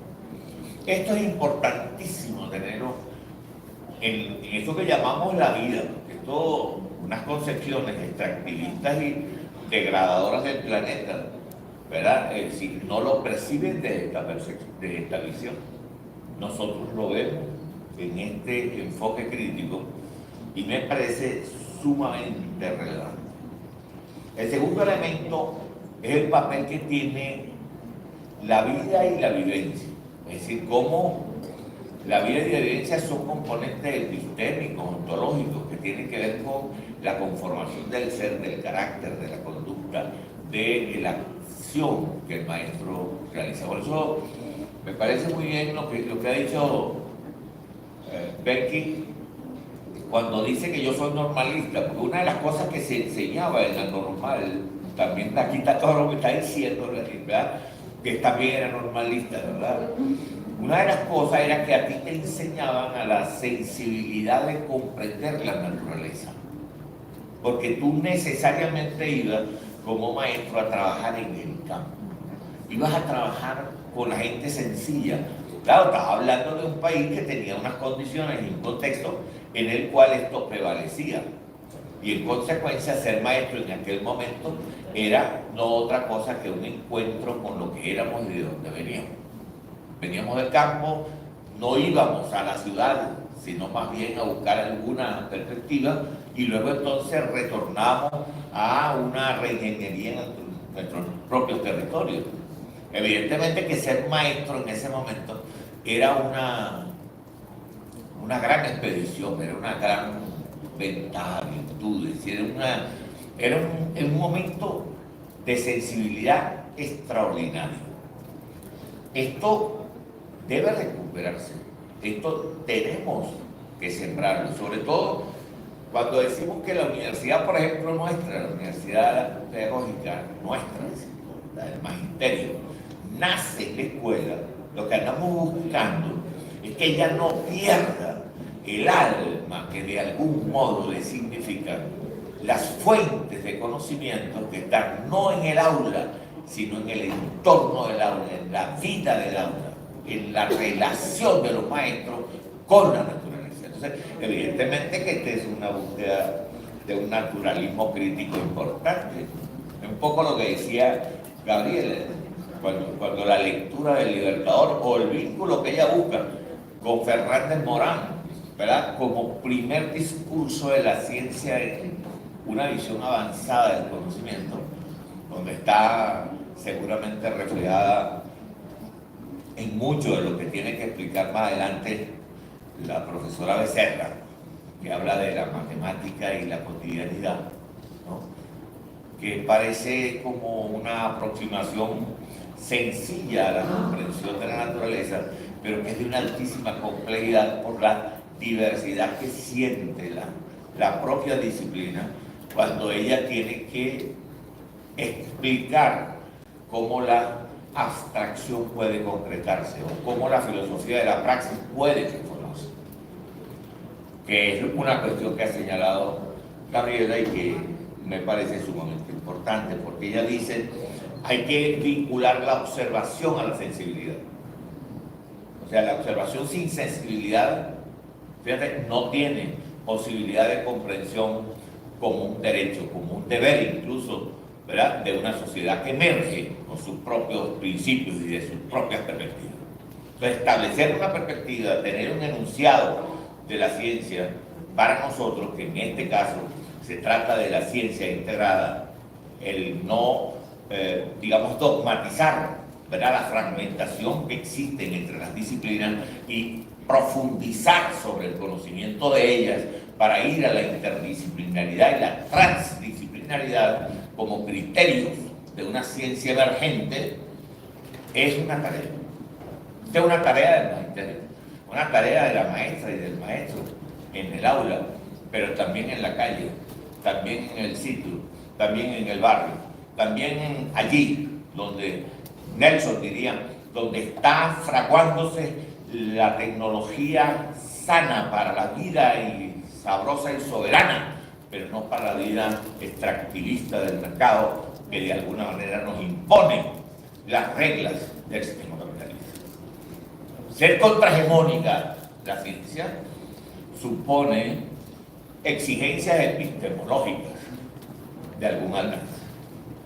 Nosotros la tenemos, y ha dicho ella que las ciencias naturales son fuentes de una epistemología desde nuestro pensamiento. Claro, si el pensamiento es eurocéntrico, evidentemente que no es nuestro.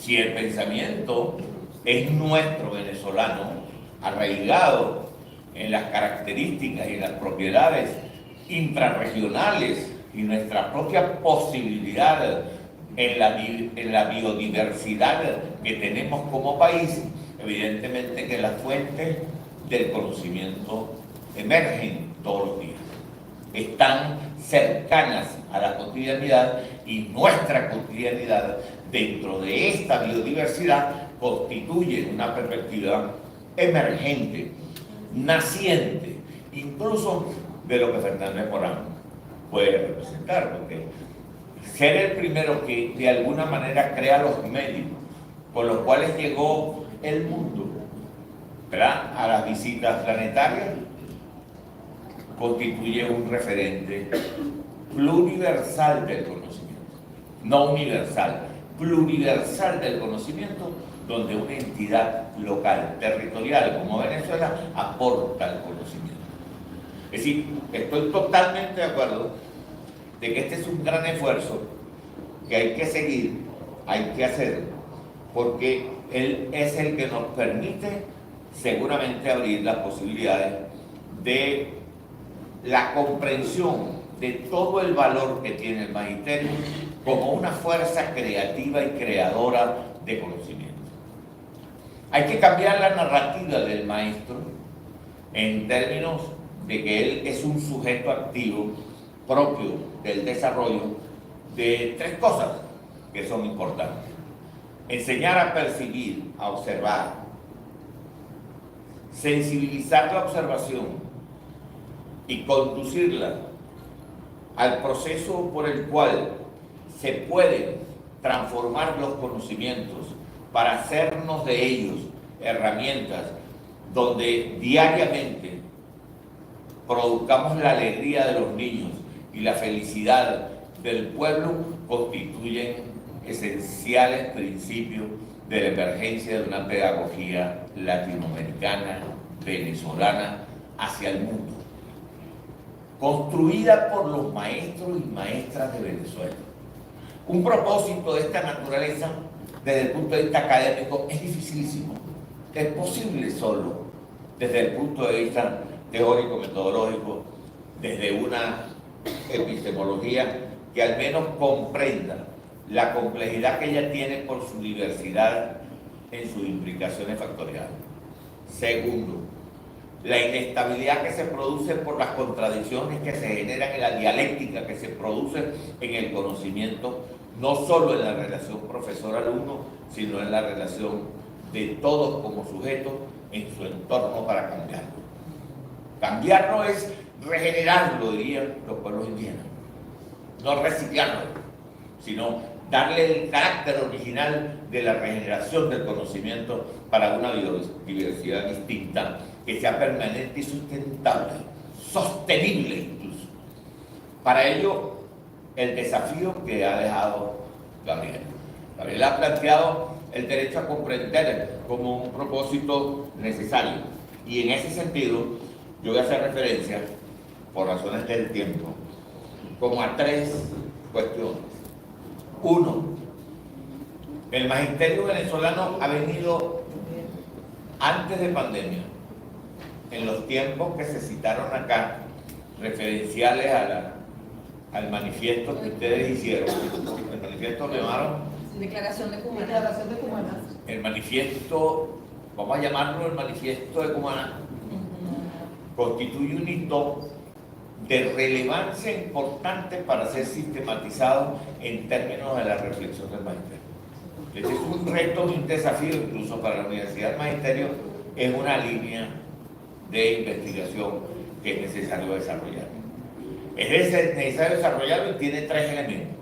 Uno, existen los ejes de conocimientos que ha planteado la propia Universidad Nacional del Magisterio, que están vinculados a la comprensión del papel del territorio y de las regiones dentro de la creación. Por esa razón, Cumaná es un referente, no una centralidad, sino un referente que constituye, ¿verdad?, la perspectiva de una diversidad dentro de la unidad nacional. Creo que ese es un desafío importante. En segundo lugar, creo que los ejes de desarrollo territorial constituyen también otro principio que de algún modo es importante y relevante en esta sala, que está asociado al pensamiento de Aristóteles Turio, maestro de escuela, normalista, que no sabía inglés, pero no lo raspaban en inglés, porque era un poco hábil el hombrecito, ¿no? Cimarroneaba el inglés y aprobaba el inglés. En esta sala lo dijo varias veces y lo explicó con mucha naturalidad. Pero él pensó siempre que la universalidad del conocimiento y la pluralidad del mismo está asociado al nacimiento en la escuela de la universidad, no como institución pensada sobre las estructuras, sino más bien imaginada sobre la fuente de la perspectiva del conocimiento que la escuela tiene en sus quehaceres diarios, que lo tiene dentro del aula, lo tiene en el recreo, lo tiene fuera del recreo, lo tiene en la función de gestión, o lo que llamaría, por ejemplo, actualmente, y en este enfoque, vamos a decir, de la humanidad, si la podemos llamar de esta manera, desde Cumaná para acá, ¿verdad?, lo que denomina la enseñanza distribuida o la gestión curricular por énfasis curricular, que constituye nodalmente una perspectiva del desarrollo de este esfuerzo de formación.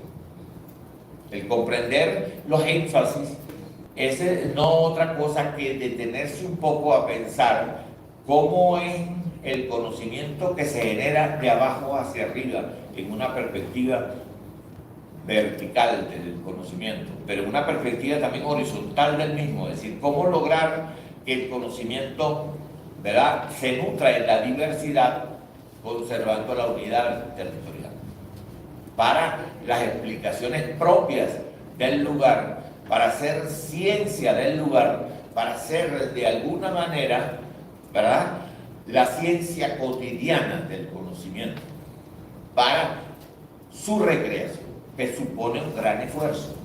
Por esa razón, la universidad no hace nada, ¿verdad? Cuando ella se centraliza, de alguna manera, se va a cosificar, ¿verdad?, y se seculariza.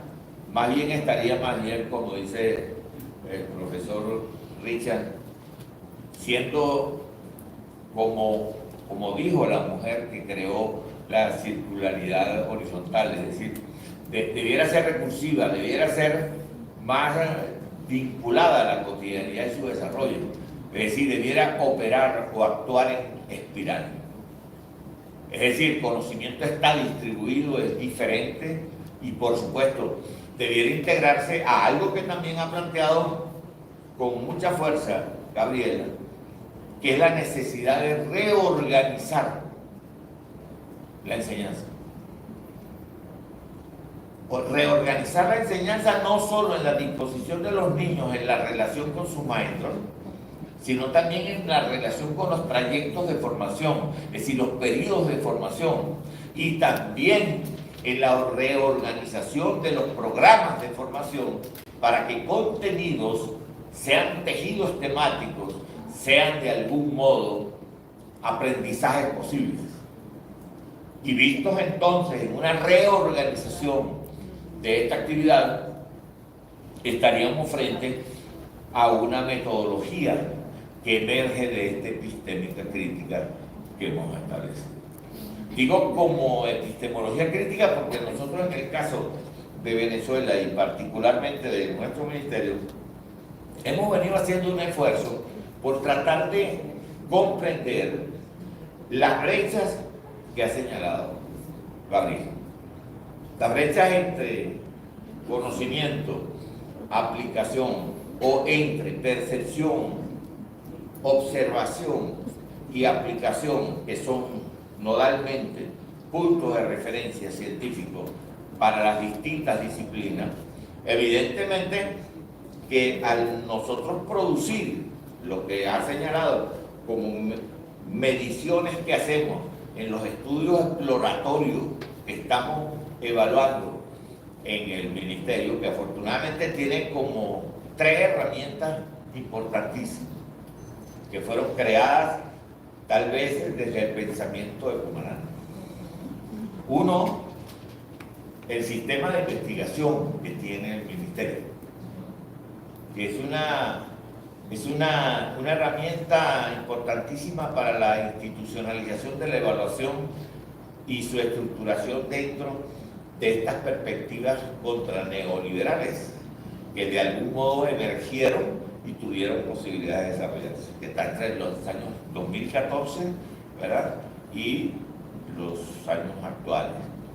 En Venezuela hay más de 400 centros de desarrollo intelectual vinculados tanto a las entidades federales como a las organizaciones territoriales que constituyen el Sistema Nacional de Investigación y Formación. Esta es una creación y un aporte incluso diferente al que tradicionalmente ha tenido la investigación y la ciencia en Venezuela vinculados a la investigación individual, sino más bien dentro del marco de una visión crítica más compartida, más de compartencia, dirían otros, porque tiene que ver con relación de compartir, pero también de vincularse al territorio, donde de algún modo han venido creando una especie de circuitos o círculos o grupos de conocimiento territorial.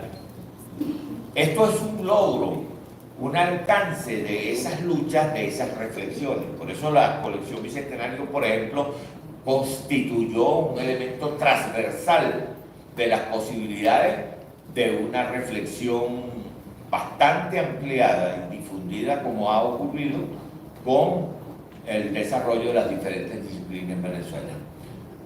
Seguramente no ha sido todo el país quien lo ha aceptado como regla, pero porque a veces uno consigue, por ejemplo, a Falcón, y entonces consigue en Falcón que la colección está como protegida, cuidada, para que no la lean. No, espérate, la idea es al revés. La idea es que abramos la puerta, saquemos los libros, hagamos los grupos, trabajemos en ellos. Esa es la mejor manera de cuidarla, ¿verdad? Porque entonces lo que tienes es que crear una cultura, una ideología, una visión que permita entender el valor que tiene el conocimiento que tiene la ciencia, ¿no?, en esta perspectiva. Entonces, pero esto es una ventaja que tenemos para estos años que corren, incluso para el propio ministro, que ha planteado unos temas a los cuales me voy a referir que me parecen muy importantes, pero que corresponde a este momento y al proceso que estamos desarrollando. Esta es una gran herramienta. Hay 430, vamos a decir, grupos territoriales, ¿verdad?, que pudieran vincularse a los 3.000 circuitos territoriales que en el país existen como comunas o como sistemas emergentes de organización republicana diferente. Yo creo que esto es un aporte, ¿no? La segunda cosa es la gran disposición que ha tenido el ministerio en los últimos tiempos, o en estos tiempos pues, que analizamos, en los cuales se ha logrado crear, por ejemplo, el Observatorio de la Calidad Educativa, que es una institución, una herramienta para el problema referido a la sistematización del comportamiento tanto de los sujetos educativos como de los diferentes actores en los territorios. El registrar, y creo que también es una herencia del sistema de evaluación que hubo en el instituto, que a lo mejor seguramente habría que fortalecerlo con esto. ¿Por qué? Porque hoy en día el problema de la información, el registro de la producción, del comportamiento, de los aprendizajes y su desarrollo pasan a ser, ¿verdad?, una exigencia central en el desarrollo de la ciencia. No es posible producir aprendizaje sin tener un acercamiento del proceso de cómo se está internalizando el conocimiento. Gabriela lo ha dicho muy claramente. Es decir, aquello que no podemos aplicar es porque de algún modo tenemos debilidades en su comprensión. Entonces, intentar pues profundizar la comprensión, colocarla en ese desafío, esa es quizás una de las tareas más importantes del magisterio. Es importante porque el magisterio incluso tiene cualidades y capacidades y voluntades para entender la cotidianidad que tiene un niño con los ojos alegres cuando llega a la escuela. Es un descubrimiento. Esta es una teoría del conocimiento, ¿verdad? Es una cercanía a la sensibilidad y es una forma de entender y asumir lo que tiene que ver con el aprendizaje. Centralizar de algún modo el aprendizaje en el niño es de algún modo reconocer cómo los diferentes actores que tienen que ver con el desarrollo del niño pueden ponerse en potencialidad. Este es un segundo elemento y tiene las condiciones de viabilidad y de posibilidad, porque existen entonces, tenemos capacidad en este momento, sobre todo en los años que corren. Los años que corren son poquitos, tenemos como 2 o 3 años en los cuales hemos logrado sistematizar y fortalecer los procesos de indagación, los medios de indagación, las formas de evaluación, y también tenemos indicadores en varias perspectivas que podemos trabajarlos. Cuando hablo de indicadores no me estoy refiriendo sino solo a descriptores que están asociados a la experiencia del maestro en la comprensión de la relación del aprendizaje y en los esfuerzos que realizan fundando como visiones distintas o abriendo perspectivas en los niños para el desarrollo humano integral. Una visión integral del maestro y del conocimiento está de algún modo transitando actualmente en la escuela, está desarrollándose y esas capacidades son demasiado valiosas. Entonces esas capacidades están mucho más, digamos, vinculadas a la conciencia que tiene el maestro y la maestra de la importancia de que ningún niño se quede fuera de la escuela, que ningún niño quede fuera de los procesos de enseñanza, que ningún niño quede fuera y discriminado de la participación en la construcción de su conocimiento, es quizás uno de los logros más importantes que se ha venido dando en estos momentos difíciles del país. Tienes pandemia, tienes bloqueo, tienes una desigualdad creciente y sin embargo hemos podido hacerlo. Poder hacerlo en este momento, bajo estas circunstancias y bajo estas, digamos, realidades, constituyen, ¿verdad?, uno de los valores importantes en el desarrollo del país. Tiene que ver con el desafío que ha planteado Gabriela, es decir, cómo potenciar las capacidades científicas, tecnológicas de innovación están asociadas al papel que podría hacer el maestro o la maestra en este desarrollo. Esto es una gran tarea, porque por primera vez estamos viendo o están haciendo la idea holística del sistema educativo. Una cosa que planteaba tu papá Luis dijo que había una diferencia entre el sistema educativo y el sistema escolar.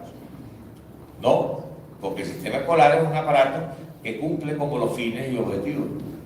Mucha gente ha criticado este enfoque por ser estructuralista, pero en eso tenía mucha razón Luis, porque de algún modo los fines estaban asociados al proyecto país, no al proyecto del mercado, sino al proyecto país.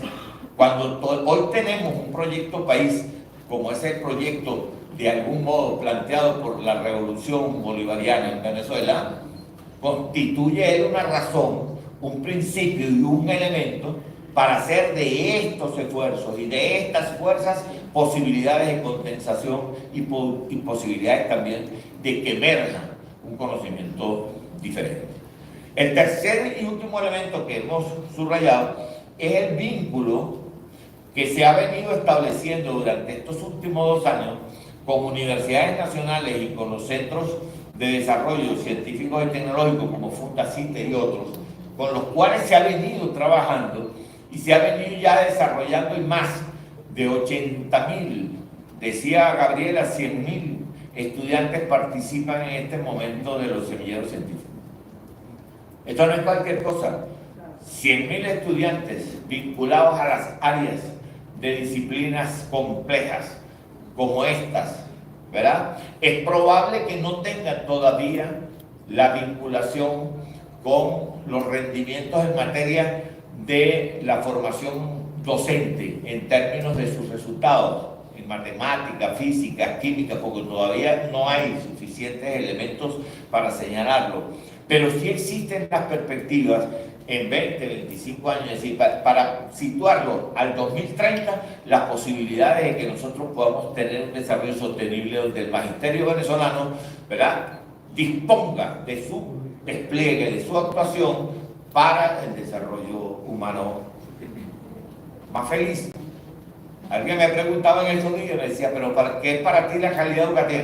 Bueno, que los niños se sonríen.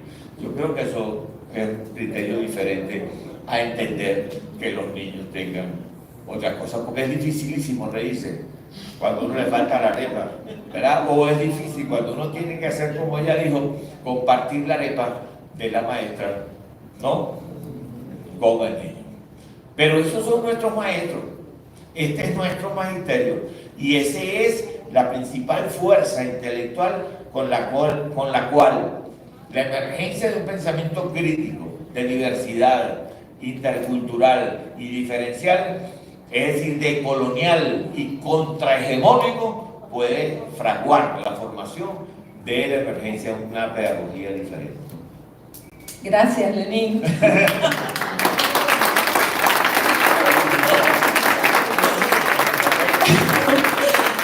Lenín hizo síntesis de la intervención de Gabriela y nos planteó varias cosas. Pero para cerrar este foro y comenzar el otro, tenemos que decir que una de las cosas más importantes que se ha dicho en la mañana de hoy, que acaba de... No hay ciencia sin maestros. No hay ciencia sin maestros. Y además, los maestros tenemos que asumir también nuestro rol de científicos sociales, de investigadores desde la cotidianidad, como lo ha planteado Lenín, de investigadores desde cada uno de nuestros espacios escolares y cotidianos. Bueno, compañeros, van a tener 5 minutos, hacemos el cambio para iniciar el segundo foro de hoy. Gracias, gracias, Lenín.